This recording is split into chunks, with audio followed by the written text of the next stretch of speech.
with difficult material like complicated math problems and complex text. And as we all know, learning difficult things and struggling to learn makes you feel vulnerable. We think kids will be more likely to take risk in learning if they feel comfortable with their classmates and comfortable with their teacher and comfortable in their surroundings. SEL is helping us to create those kinds of classrooms where kids and teachers feel supported. Each school has created its own SEL roadmap that's tailored to the needs of their students and teachers. They're trying out different strategies to find the right fit, but all of our campuses involved in this initiative are united in the goal of making campuses safer, healthier, happier places from which students can learn. All right, my good friend from Land Park is Jack Gallagher. You've seen him, I'm sure, at the B Street Theater or on television or on commercials. He was very funny with the Crystal Dairy stuff. And at this time, let's bring up our good friend, Mr. Jack Gallagher. Jack? I make my living now as a comedian and an actor. I am a former school teacher, long time ago. But today, I was asked to come and speak to you about my experiences as a parent, and specifically as a parent of a child who has needed these skills. And I've always been intrigued with the concept of cool, which is something that we all want to be. Everybody strives to be as cool as possible. But if I asked you to give me a definition of cool, you probably wouldn't give me a definition as much as you would give me an example. My car, the clothes I wear, shoes, LeBron James, the Patriots. Okay? Walt and I are on the same page. You guys can hate, but that's okay. As a parent, you want to think that your kids are as cool as the next kid. You want your kids to grow up to be what you perceive to be, not the personification of cool, but at least to fit, right? To fit.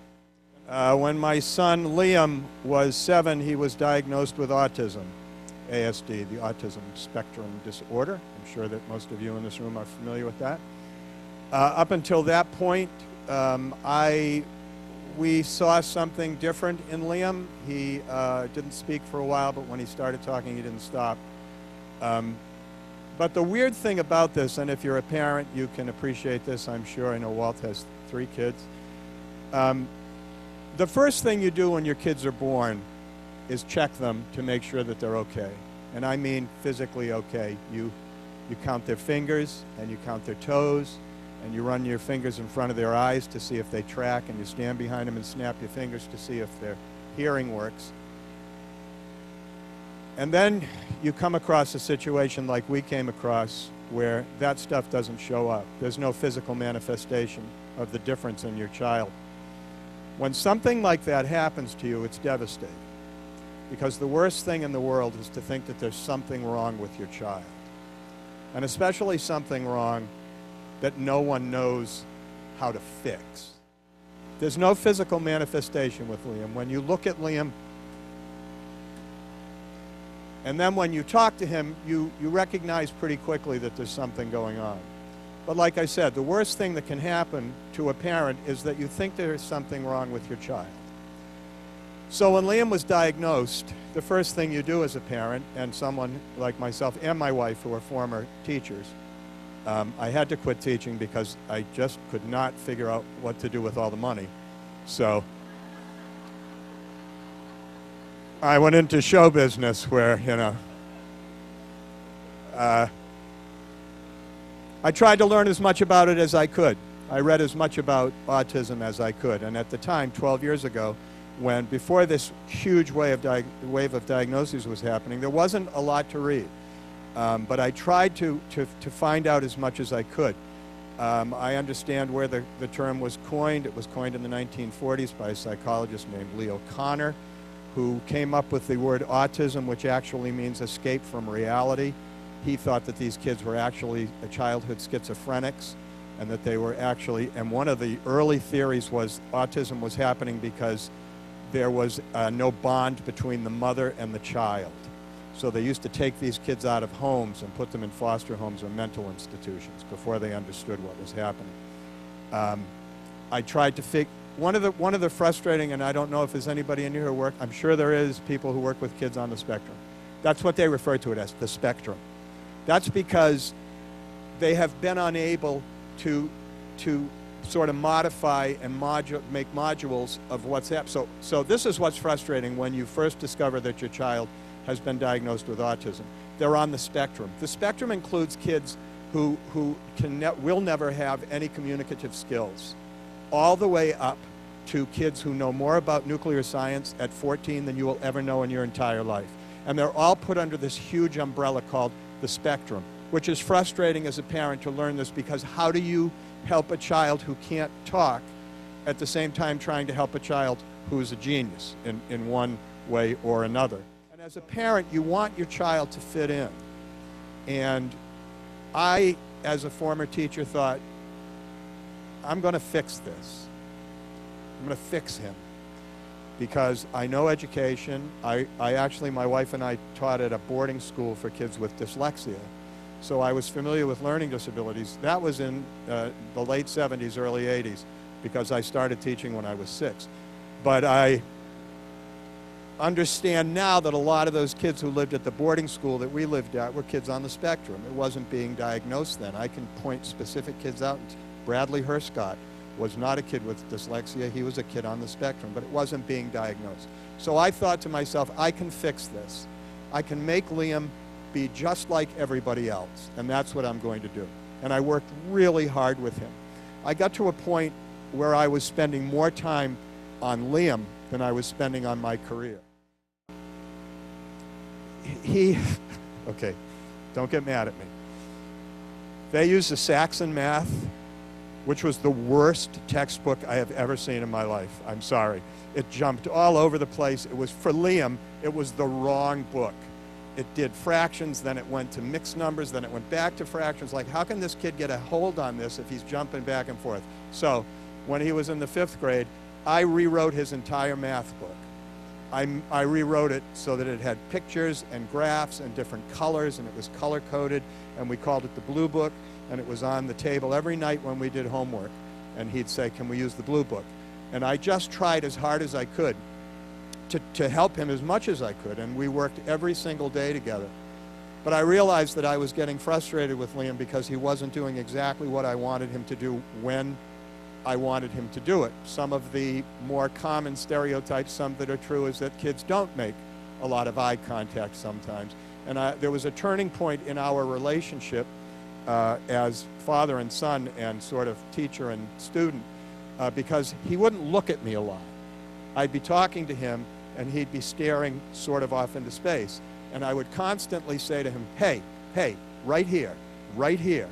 And he would get frustrated with me, and I'd say, you're not listening, Liam. And he'd say, I am listening. I said, well, you have to look at me if you're going to listen. And the turning point was, this is a little embarrassing, one day he was staring off into space, and I yanked on his ear. I said, you are not listening to me. And he got upset, and we had a little fight. And I remember speaking to his occupational therapist. We've been very lucky all along the way to have great help within the school district and outside of the school district, speech therapist, occupational therapist. And I remember talking to her, and she had a theory that I think is really valid. She said, he's having trouble focusing. She said, think of all of the things that, and I want you to do this now, think of all of the things that are happening in this room in addition to me talking. It's really bright in here. There's a lot of people and a lot of colors. Everybody that has glasses on, I can see a reflection of the light in your glasses. If you listen, there's a hum in the room. What if all of those things garnered as much of your attention as my voice? What if you couldn't separate all of those things from my voice, and that cacophony was hitting you all the time?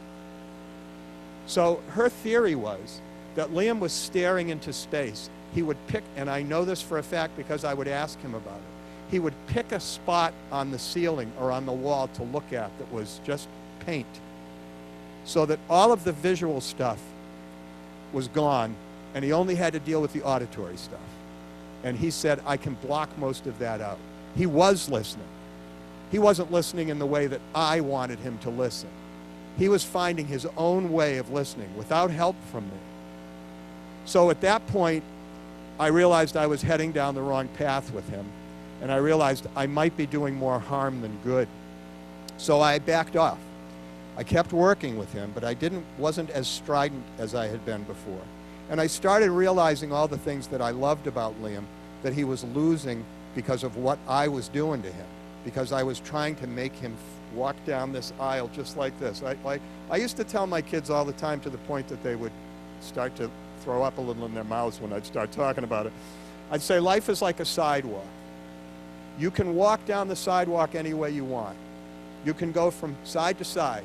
You can spin around and go backwards. You can skip, but you can't get into the grass on the side of the sidewalk. Don't get in the grass. Stay on the sidewalk in any way you want, but don't get in the grass. And we used to have this shorthand at our house. When they would start screwing up, I'd say, you're in the grass. Get out of the grass. I was trying to make Liam walk straight down the sidewalk, just like this.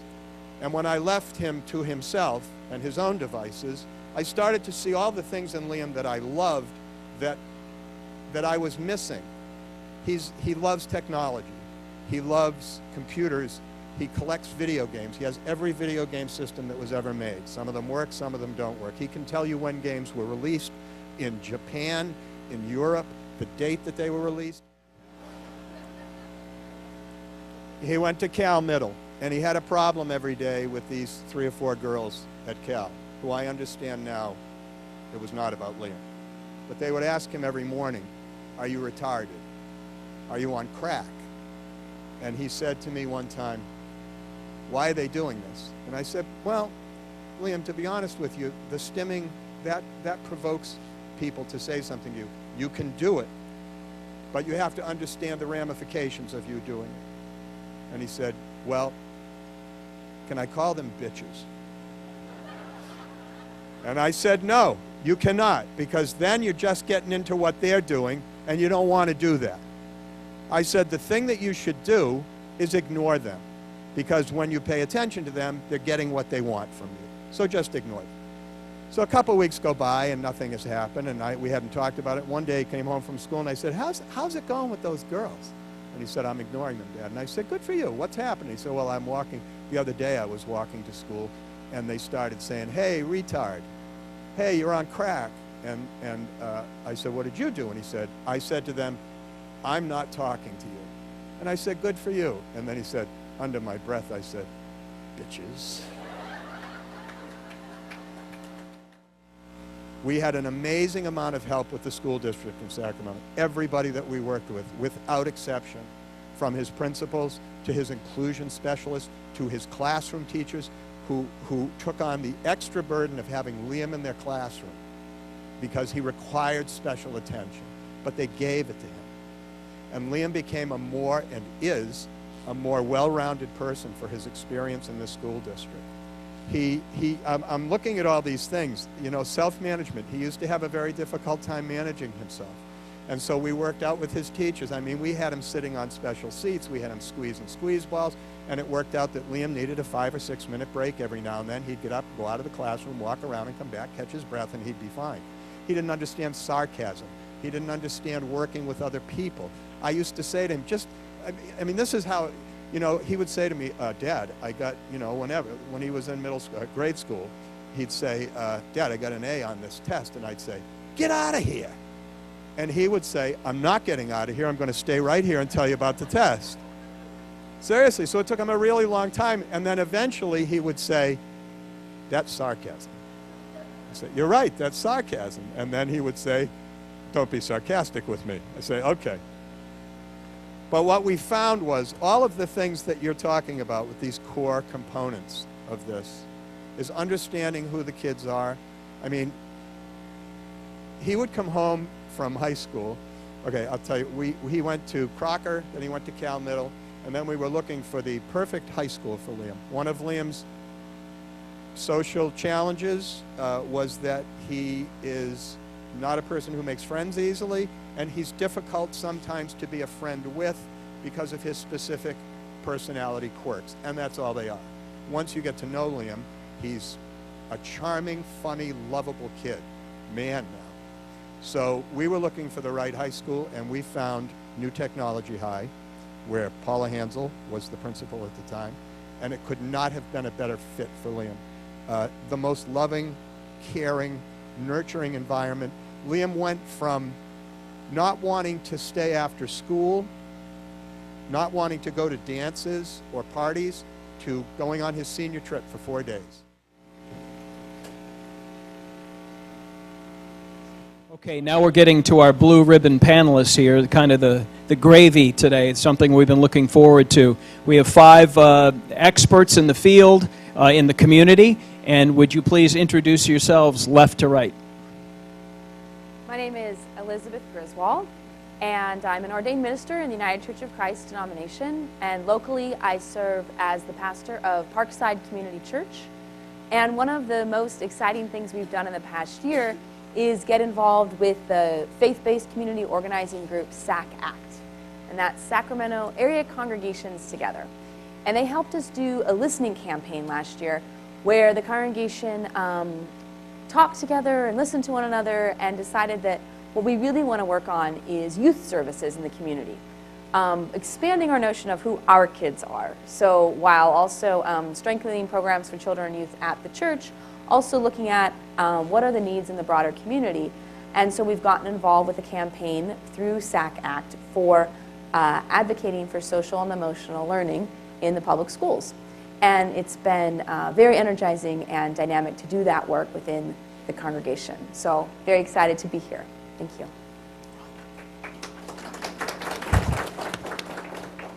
Good afternoon, everyone. My name is Rhonda Staley Brooks, and I am the president and CEO of Big Brothers Big Sisters. We serve Greater Sacramento. Good morning, everyone. My name is Dawn Miller, and I'm with SMUD. I am responsible for the organization and workforce development functions, which means that we look at the organization as an entity itself that needs development, and how do we create the SMUD of the future to drive our business. And also then at the individual level, how do we have the training, the learning and development programs that prepare our employees to really drive that SMUD of the future. So for us, the leadership qualities associated with the skills that we're talking about here this morning are so critical in how we develop our leaders of the future. Thank you. Good morning. I'm Jim Keddy. I'm with the California Endowment, which is a charitable health foundation. I'm joined today by my colleague Christine Tien, who is in the audience, and Christine is our leader here in the Sacramento area.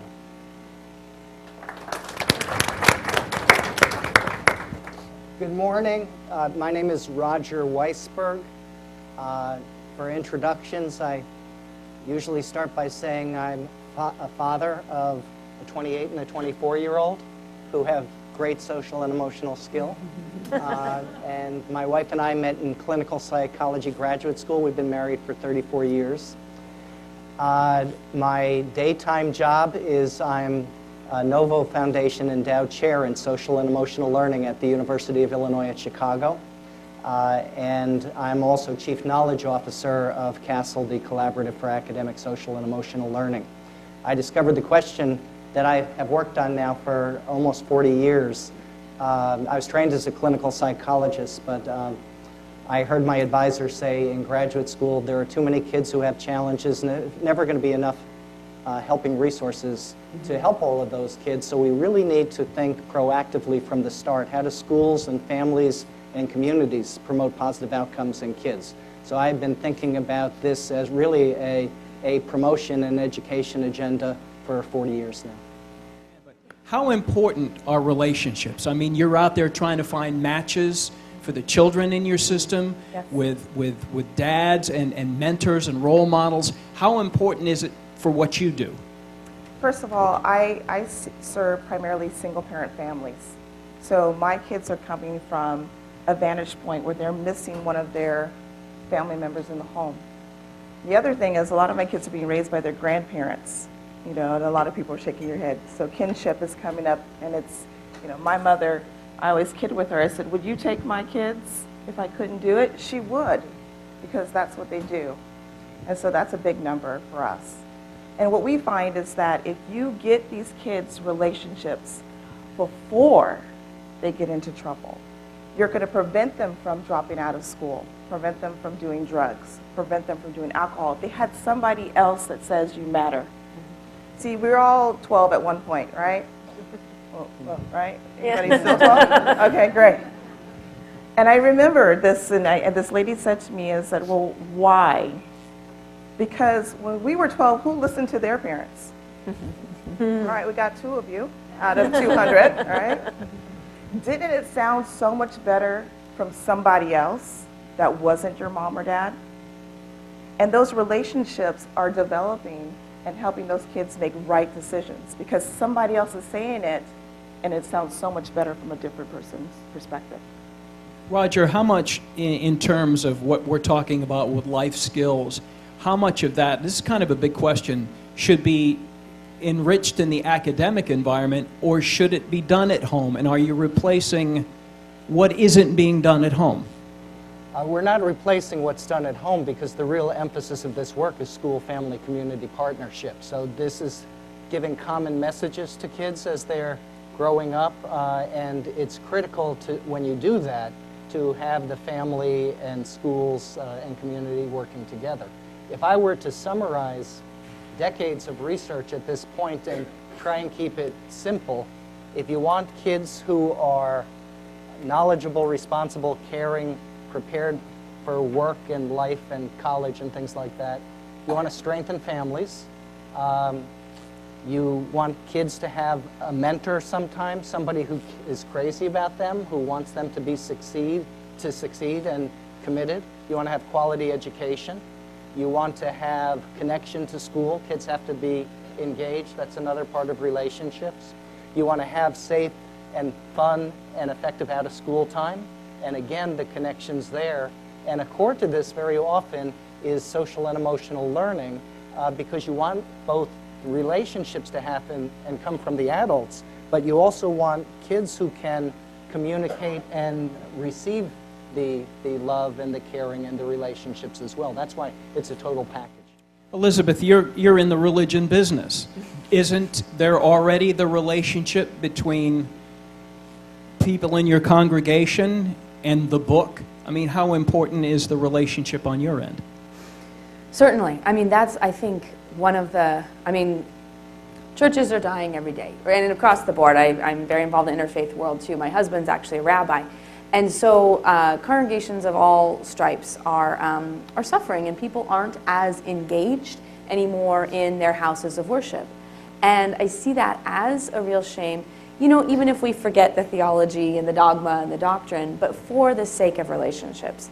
Because there aren't that many places in society where especially children can have intergenerational relationships outside of their family, or can do something together as the whole family, be part of a congregation. And that's something that we've been really striving for, is to make relationships with children and of course other peers, and then also people at their parents' generation and their grandparents' generation who are looking out for them, who are caring about them and their well-being, and striving for creating that sort of family feel beyond the nuclear family as well. Dawn, you work for SMUD. Yes. You obviously have people that you work with, but then you have customers. Do you have to have a relationship with them, or do they just get a bill? It's absolutely about the relationship. You're absolutely right. And it's also about when the relationship doesn't work, how you recover from that can give you a stronger relationship. So you have to look at really making sure you're putting your best foot forward both inside the organization and outside, but also making sure that you have the skills in place so that when things kind of go off the rails, you can get them back on and really maintain that strong relationship. And you know, in the health field, what we've been learning much more about over the last several years is the impact of trauma on the lives of children. And trauma, you know, varies. Trauma can occur in a child's life due to violence in the home, due to breakups in the family. And then children who experience trauma then over time show much more significant health challenges than those who do not. And it's almost like it becomes part of your physical body. I think we've all been learning that What happens in our emotional life has a direct impact on our physical health. So when we think about how do we all heal from trauma, because we all experience trauma in our lives, we all experience grief, just how critical relationships are to that healing. And as we become stronger in our social emotional life, we become stronger in our physical life as well. What about, Elizabeth, what about in listening? I generally at work will post a particular topic every day on Facebook and just see how it rolls out. I find people are inflexible in their opinions and not willing to listen to somebody else. And then the shouting on Facebook begins. And then they'll resort to "you doofus head" and things like that. It's just people won't move off their position. I get stuck in the middle because I'm an independent. My problem is I see everybody's point, which not necessarily serves me well sometimes. And I think that question you're bringing up is something I was thinking about in following up to the last one to Jim also, that I think one of the most important skills for healthy relationships is really being present to the other person. Not present to maybe our ideology or not present to our device upon which we're playing on Facebook or whatever that might be, but really being aware, self-aware, aware of what exists between two people that can't be recreated across a social media platform, and being able to notice what's happening in the room and not just where we're coming from. Really being able to listen without coming up with our own response. We've all heard about that.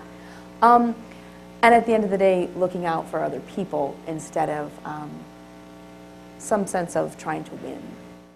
Jim, what do you think about social SEL? You're not part of the academic thing here. We're kind of interested because you're not. What do you think of it? Yeah. So the organization I work for is a health foundation, and like many organizations in the health field, we've had a long focus on physical health, on issues like obesity prevention, school nutrition, physical activity. In the last 5 years, we've moved to really incorporate social emotional health as central to what we're doing, and now we have a growing focus on trauma and healing. And it's because we just see how the research just shows how critical social emotional health is to physical health. But I did research for many years in the area of school-family partnership, and one of the things that we studied was how do you involve parents? How do you engage them in their kids' education and supporting them? And we looked at all kinds of variables about who was involved. You can look at single parent status, rich, poor, kids have problems, kids don't have problems, so on and so forth.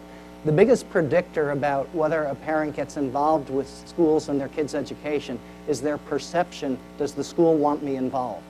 Okay? So the messaging that has to come out and the outreach and the connection, that's why we keep on talking actually about school-family partnership as opposed to say necessarily just involvement. There needs to be a lot of social awareness and relationship skills here as well.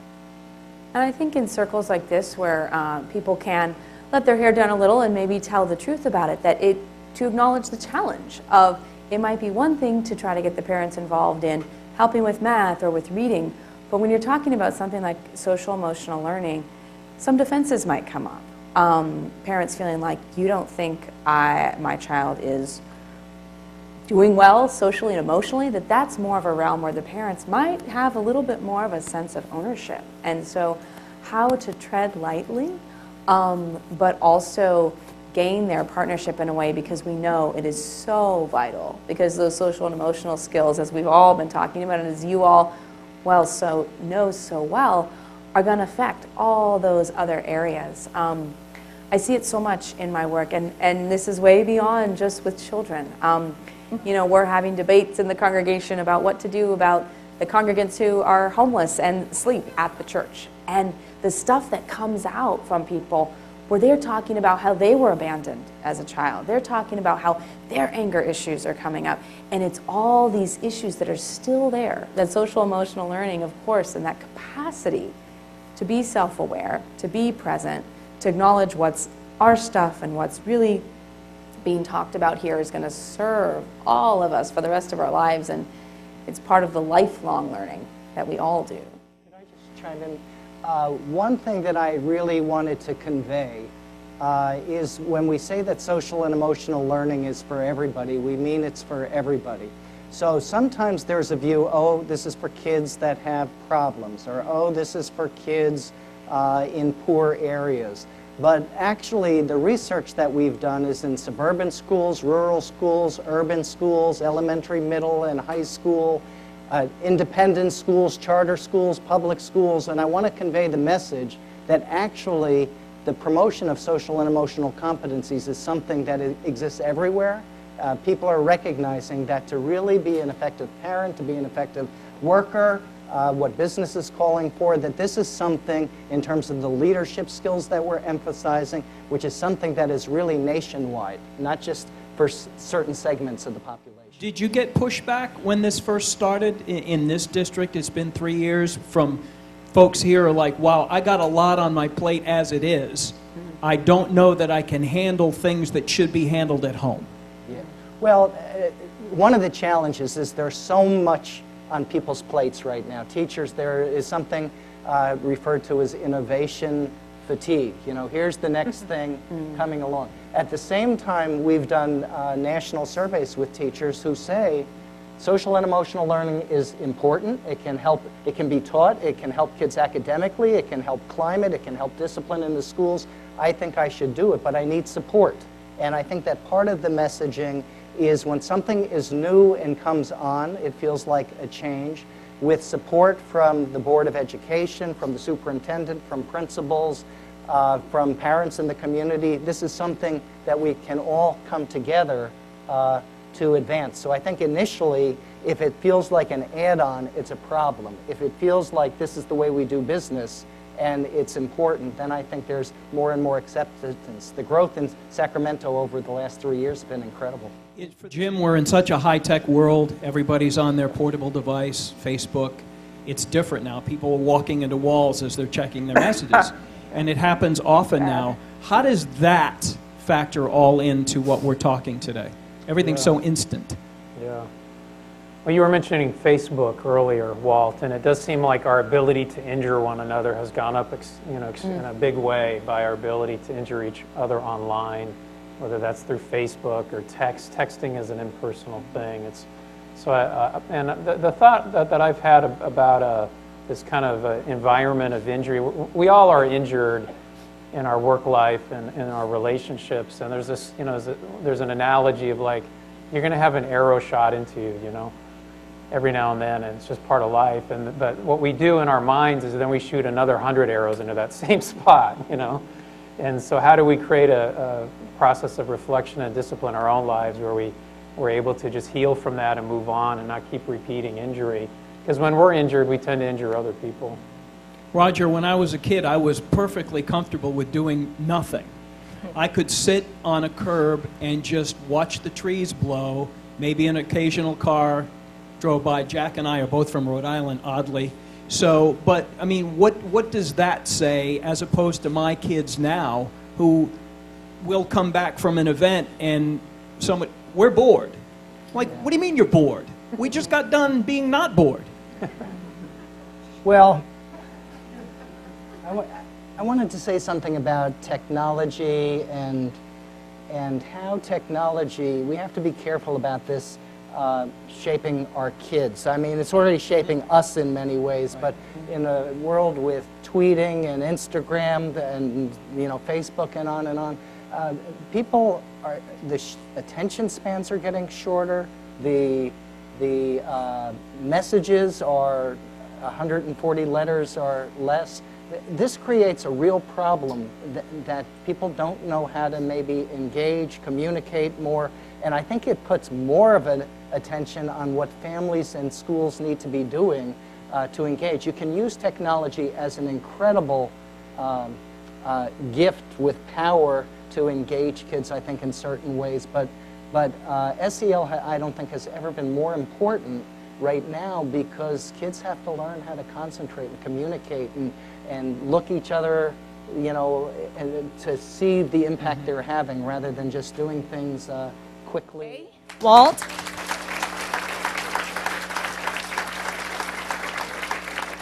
Didn't Walt do an amazing job this morning? Yes. I don't think that's loud enough. Yes. Thank you. Thank you. That was for News 10, right? You want to be on the news. You got to be loud. I also would like to acknowledge our SEL Summit Planning Committee. Today would not have happened had we not had the dedicated and committed people from Sac City, so staff from Sac City, folks from PTA, from ACT, from Parent Teacher Home Visit Project, from Sac Chinese Community Center, and certainly last but not least, our partners here at Sac State. So folks on the planning committee, if you could just stand up real quickly. Thank you. Thank you. And certainly a special gratitude goes out to our volunteers, our Sac State student volunteers, our student volunteers from Luther Burbank ROTC program. When you came in through the parking structure, our students out there greeting you. Certainly John Hull and his students here filming this event today. They will put together a video and we will have it online for you in a few weeks. So thank you for doing that. And didn't they do a great job on that video earlier? Fantastic. And of course, certainly, I want to acknowledge our partners at Castle, Melissa, Roger, there you are, and certainly Sue and Hector for really guiding us through this process and really getting us to this day. It's been a phenomenal journey. Thank you. So you've heard a lot today about what social emotional learning looks like in our schools through our student voices, our administrators, our teachers, and you also heard from our fantastic panel of experts up here on how leveraging relationships and how that can help our growth and certainly our success in life and in work, etc. So as you leave today, I would really invite you to reflect on your own relationships, whether it's in the workplace, at home, with your children, with the person sitting next to you, but really reflect on ways that we can improve upon and strengthen those relationships. It's my hope that as we make social and emotional learning an explicit, and the key word is explicit and intentional part of what we do on a daily basis, that we will provide that good modeling for our children and for our students and for the many youths that we engage with and interact with on a regular basis, so that we can inspire and aspire to be more empathic, more compassionate, and certainly bring about a generation of more resilient and persistent youths and certainly better human beings, right? Because isn't that what this is all about? Building better human beings. So with that said, I leave you with this quote from Viktor Frankl. Between stimulus and response, there is a space. In that space lies our freedom and our power to choose our response. In our response lies our growth and our happiness. Thank you. Take the bag of gifts with you, courtesy of our partners, and we will hopefully see you soon. Thank you.